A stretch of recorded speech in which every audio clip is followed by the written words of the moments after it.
I have a feeling this graph's going to be pretty involved also. Graphing y equal to x squared plus x divided by x squared plus x minus 12. All right, well, where do we start? Well, I mean, we can go through the list like I've been doing. I think this time I'm going to work out the derivatives, and then I'll put them over here like I've been doing. So as long as we have it up here, let's go ahead and find the derivative of this function. So derivative of the numerator is 2x plus 1 times the denominator minus the derivative of the denominator, 2x plus 1. That's interesting. Times the numerator, x squared plus x. And then all divided by the square of the denominator. So these are kind of long-winded calculations, so I thought I'll just work out the derivatives, then I'll condense everything over here, just for purposes of the video. We got to take advantage of this. We can factor 2x plus 1 out of the numerator. So that would leave x squared plus x minus 12. Oop, I forgot a 2 here. Square the denominator. Okay, square that. All right, so x squared plus x minus 12, and then minus x squared minus x divided by this thing squared. I'm trying to go a little too fast, and that's can produce errors and mistakes. Okay, so I factored out 2x plus 1 because it showed up in both places. That was kind of nice. X squared plus x minus 12. I subtracted this term, these terms, minus x squared minus x. And here that cancels. Oh, that cancels too. That's kind of nice. So I end up with minus 12. All right, minus 12 times 2x plus 1 over x squared plus x minus 12 squared. All right, so there's the first derivative. The second derivative, let's go ahead and do that. And I guess I'll work over here. So second derivative, it doesn't look too bad actually. It might get, we'll see what happens. I don't know if I should try to predict. All right, well, we have minus 12 for starters. And let's see. I'll tell you, what I want to do. I want to work here. So let me copy first derivative up here. Minus 12, parentheses, 2x plus 1 over x squared plus x minus 12 squared.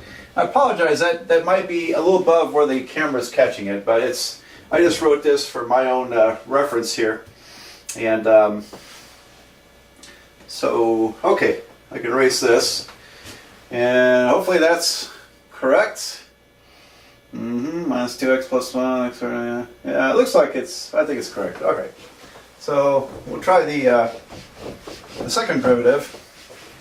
Like I said, I'm going to get this stuff out of the way, and then we'll start looking up all the relevant information we need for graphing.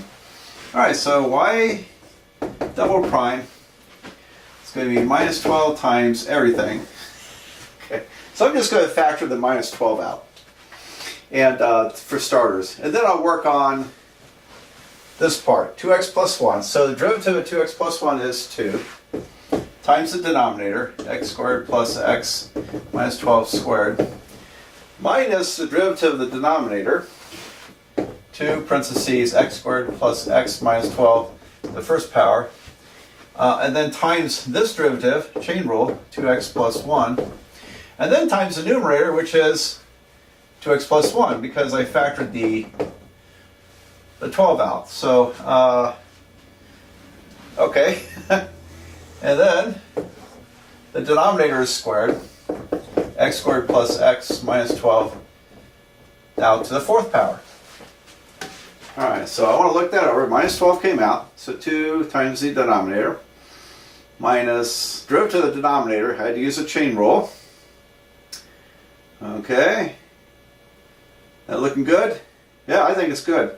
All right, well, we can do a little simplifying here off the bat. For starters, we have this parentheses, the second power and the first power. So if I divide by a first power, that will eliminate that one, eliminate the 2 and change it to 1. This will change to a 3. All right, so that's better. And we can factor out a 2. 2 appears in both places. So I factor out 2, that makes it minus 24 times everything else.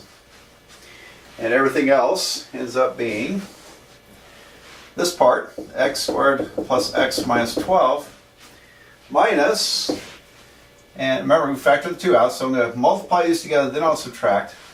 This is 4x squared plus 4x plus 1. Denominator is to the third power now.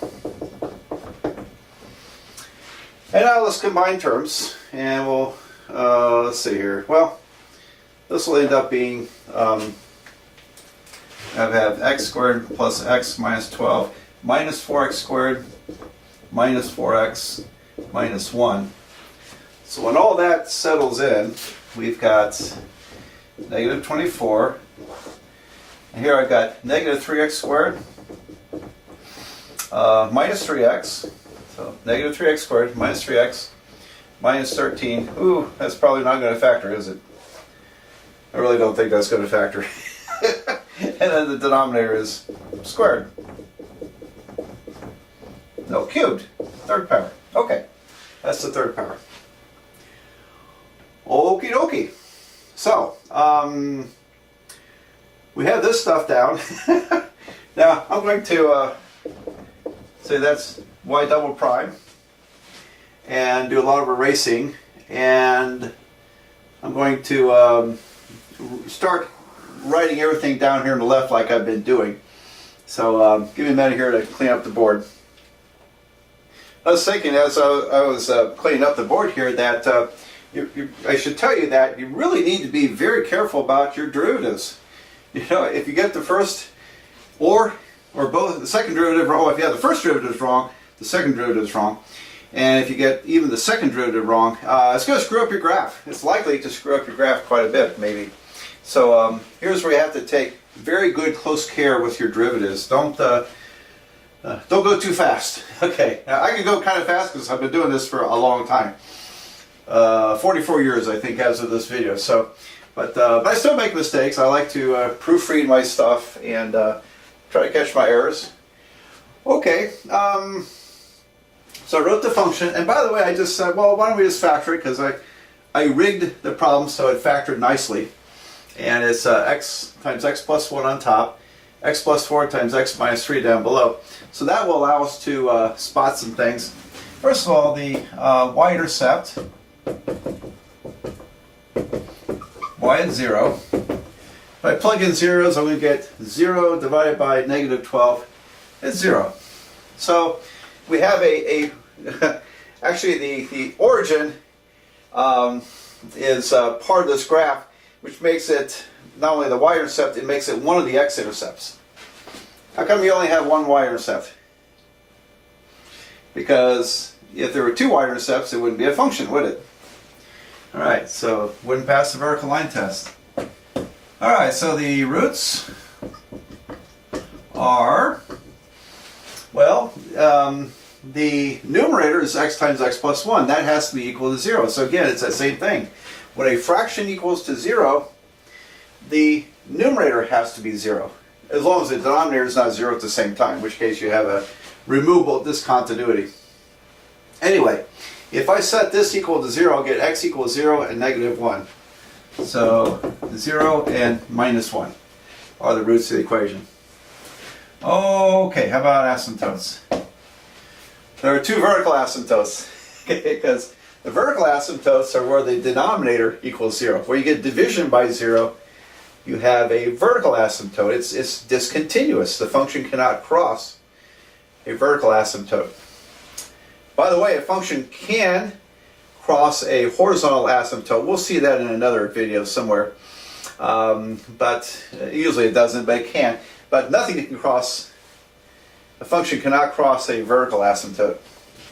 Alright, well, where is the denominator equal to 0? If I set this equal to 0, the roots of this equation are -4 and +3. So we have vertical asymptotes at x equal to -4 and +3. Okay, then there is the issue of the horizontal asymptote. So the limit in the horizontal asymptote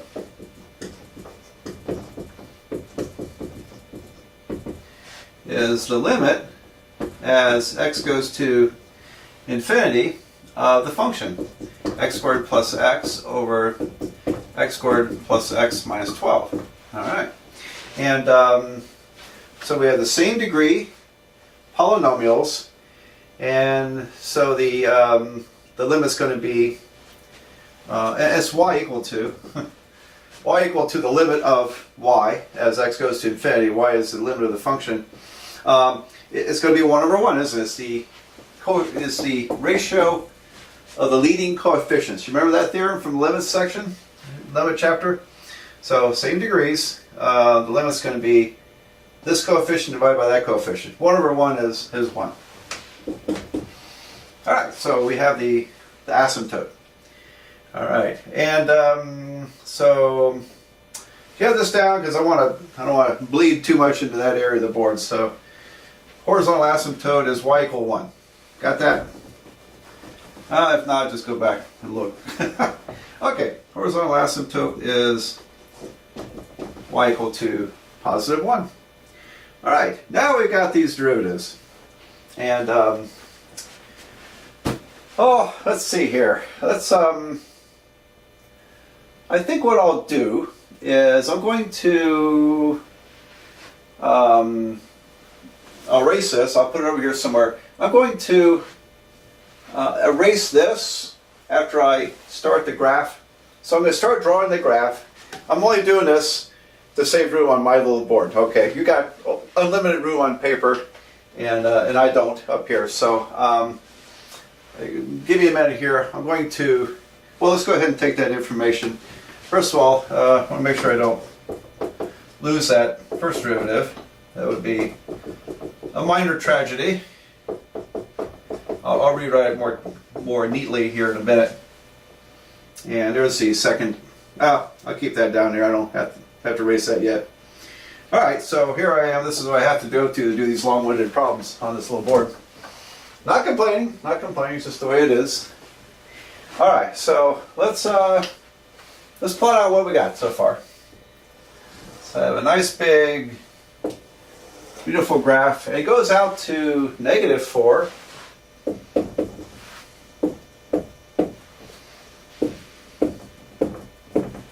And +3. Now those were the, those are the vertical asymptotes.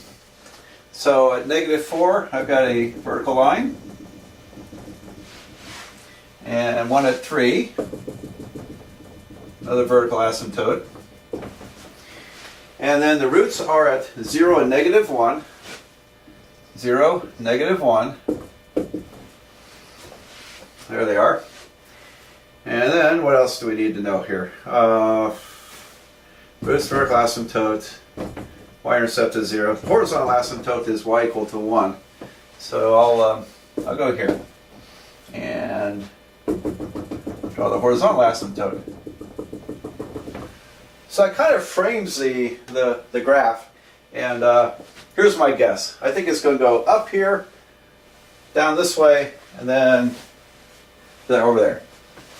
All right, I think. I haven't tried it, but I've done enough of these. I think that's probably what's going to happen here. But let's find that out for sure. Okay, so if you don't mind, I'm going to.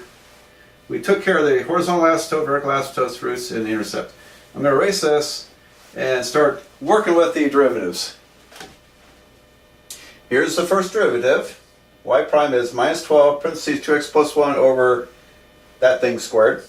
And the critical numbers, there's only one new critical number. It's where the numerator equals 0. So if we set this equal to 0, the numerator is 0 when 2x plus 1 equals 0. Well, set this equal to 0, subtract 1 divided by 2. minus 1/2 is a critical number. Now technically this creates two more critical numbers, minus 4 and 3, but you know what? Those are asymptotes anyway. And so those are critical numbers, but they really aren't because the function is not defined there. And so I don't really have to have them. I'm going to leave it here though, because this helps us divide up the number line into different sections where we can check out where the derivatives are positive or negative. So I think I'll keep them there. And then one other thing I did when I wrote the second derivative, you can factor a negative sign out here, a negative 1 out. That makes it positive 24. So I rewrote it a little more cleanly. It's 24 parentheses 3x squared plus 3x plus 13 over the denominator, the third power. So that's where I am. Now I can erase this stuff down here and go from there. So next question. Where is the, if at all, are there inflection points? Where is the second derivative equal to 0? So if I set that equal to 0, then I'm solving this equation. 3x squared plus 3x plus 13 equals to 0. Alright, so here's where we get to pull out the quadratic formula. You remember a is 3, b is 3, c is 13, so x would be minus b, negative 3, plus or minus the square root of 3 squared minus 4 times 3 times 13 divided by 2 times a, 2 times 3. Alright, so now here's where we, it's kind of nice because the radicand of the square root is negative. Look at that. It's 3 squared minus a big number. It's 9 minus, what's 12 times 13? 156? So this would be what, negative 147? Did I do that right? Anyway, it's a negative number. Square root of a negative number is a complex number. And we don't graph complex numbers. We don't, in calculus. And, I mean, how could you graph complex numbers? You think about them, you'd have to be working in 4 dimensions. So it's not something we generally think about trying to do. Alright, so there is no real root to this equation, no real numbered root. So the second derivative has no inflection points, just like the last problem. So no inflection points. I'm going to write that in, catalog it. Now it's, the inflection could still change when we go across the asymptotes. So the asymptotes are a break in the function. It's discontinuous there. And so the behavior of the function can change when you cross those. Alright, so no inflection points. There we go. Alright. So now then, I am ready to do this thing. And we have really only 3 really interesting points. Negative 4, negative 1/2, and positive 3. It kind of reminds me of the last problem, but it's quite a bit different function. Okay, and this will be y prime and y double prime. So I came up with this system many years ago. I don't know if I saw one of my old professors do it or if I came up with it myself. I don't remember now. Not very important, but I think it's a nice way to organize the information. And let me just add in one little thing. You have asymptotes here, and whoops, that's not an asymptote. That actually exists. Asymptote here and there.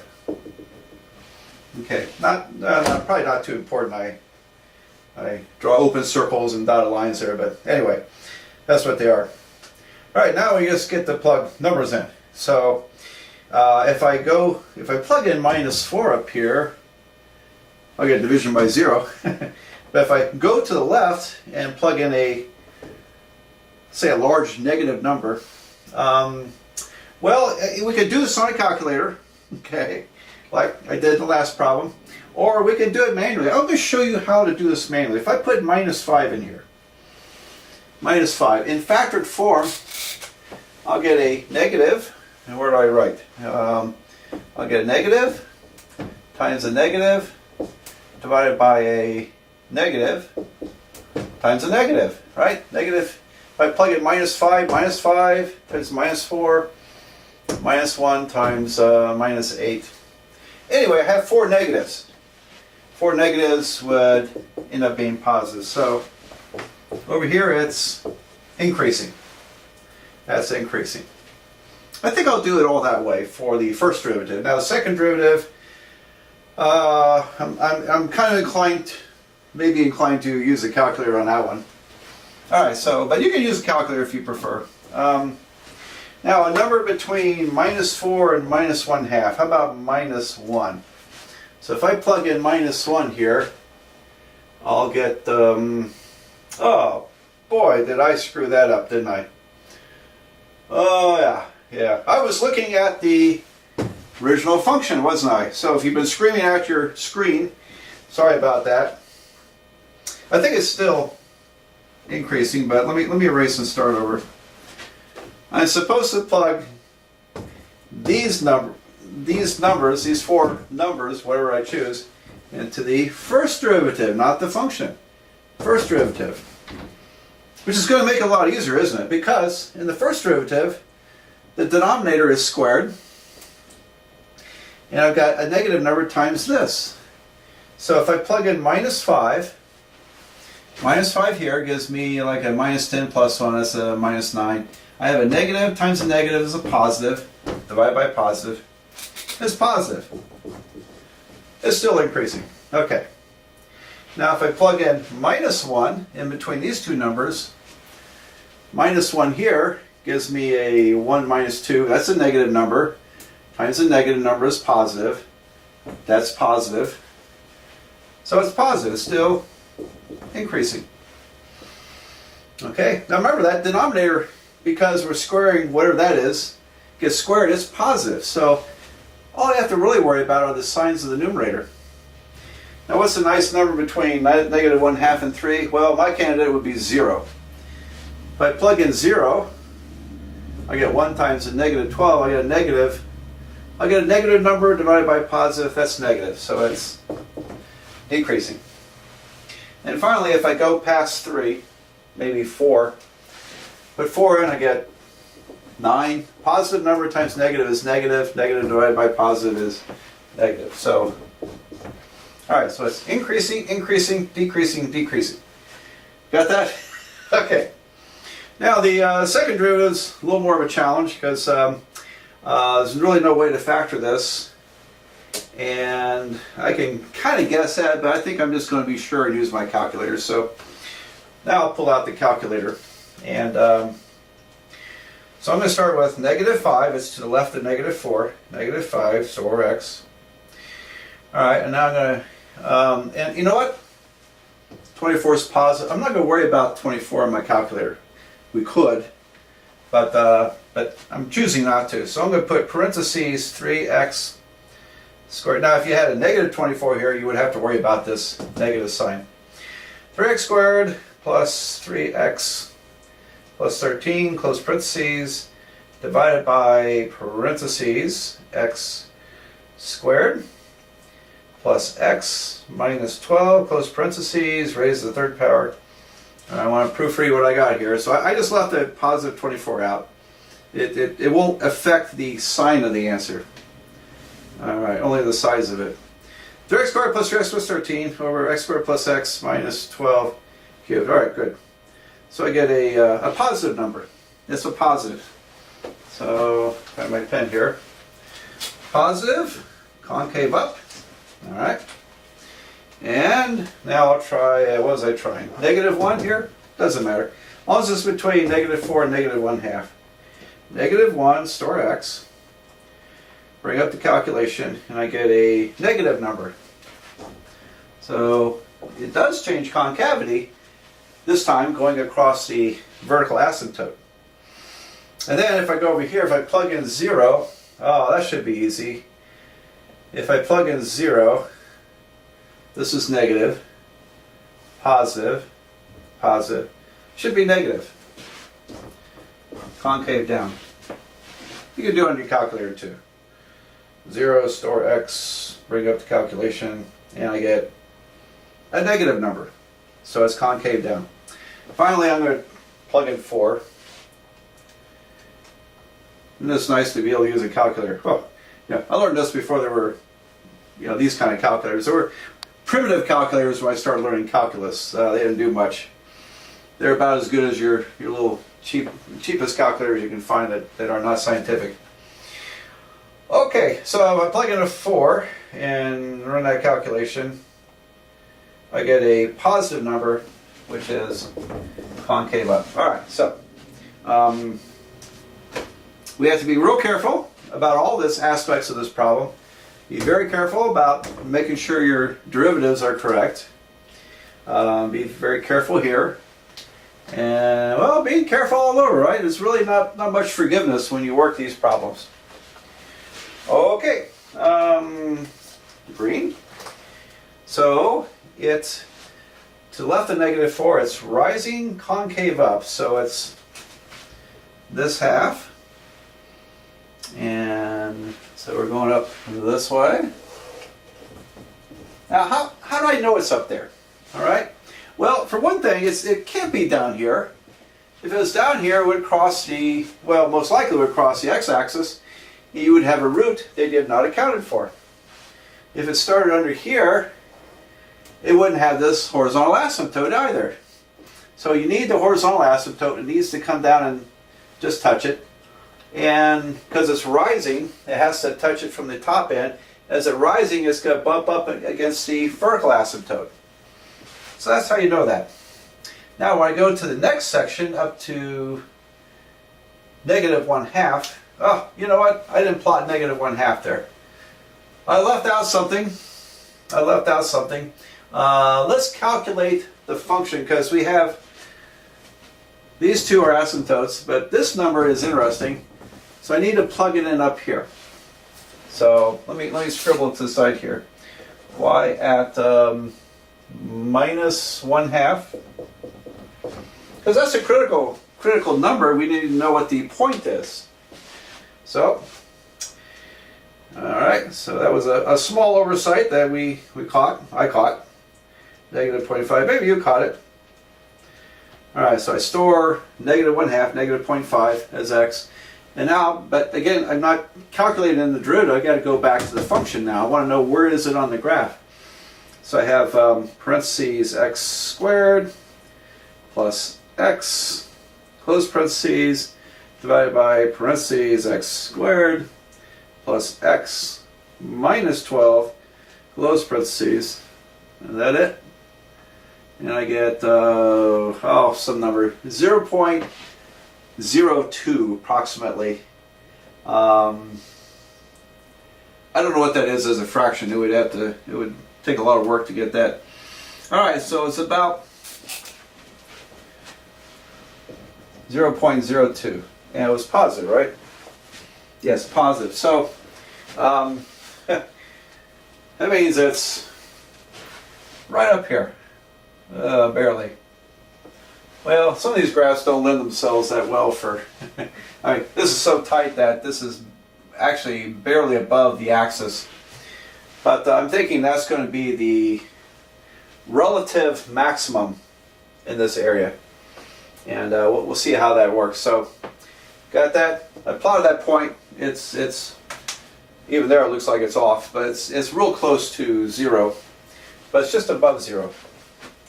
Alright, so back to graphing. The between negative 4 and minus 1/2 up to here, it's increasing concave down. So it loops up like that. That means it's coming from the asymptote. And peaks out right there. Because on this side it's decreasing concave down. So now it comes through, decreases. So a nice graph will show all these features. And there's the relative maximum at approximately, well, at negative 1/2 at approximately 0.02. Very small number. it was concave up. I mean, it's concave down, rising and then falling. And so on this side it comes next to the asymptote, the vertical asymptote. And over here it approaches the vertical asymptote. Finally, when you go past 3, on the other side, it's decreasing concave up. So it's going to kind of mimic this behavior reflected. So it's coming up against these asymptotes. There we are. Let me erase this little part so you can admire the graph a moment. And there's the graph in all its wondrous glory. There it is. So I think if I have anything else to do before I shut this one down to talk about, I think it's came out better than I thought. So okay, let's do another graph.